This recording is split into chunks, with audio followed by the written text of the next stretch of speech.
எதுக்கு? புரியல. இது எத்தனை வாட்டின்னு தெரியல. ஒவ்வொரு வாட்டியும் நீ இந்த குடும்பத்துல ஒரு உசுரை காப்பாத்துவ.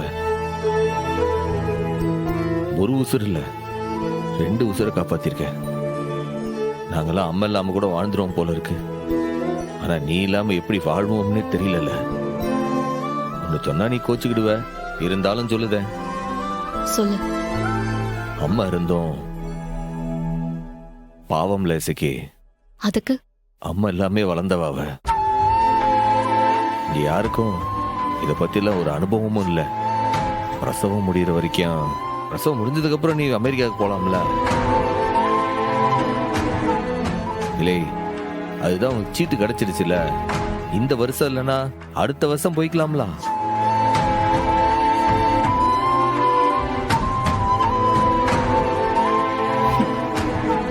இல்ல என்ன கேட்டா சிரிக்க? நான் கேட்டதுக்கு சரின்னு சொன்னா நாங்களாம் சந்தோஷப்படுவோம்ல.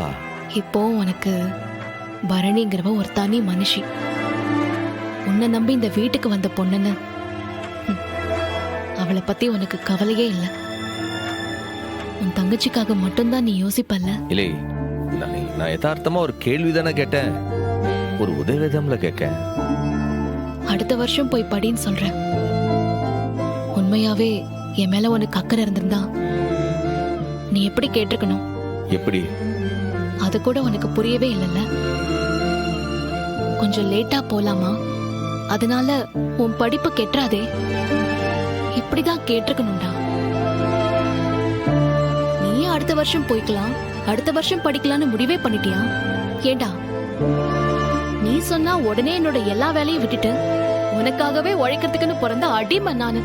இலே இலே, என்னல? நான் அந்த அர்த்தத்துல எல்லாம் பேசல. உனக்காக நான் எவ்ளோ செஞ்சாலும் என்னை பத்தி ஒரு சொட்டு கவலை கூட உனக்கு இருக்காதுல்ல. இல்லை, நான் அப்படி எல்லாம் பேசல. என்ன பத்தி, என் படிப்பை பத்தி உனக்கு அவ்வளவுதான்டா அக்கறை. சாரி, எப்ப பாரு தியாகம் செஞ்சிட்டு இருக்கிற தியாக தீபம் நான் இல்ல.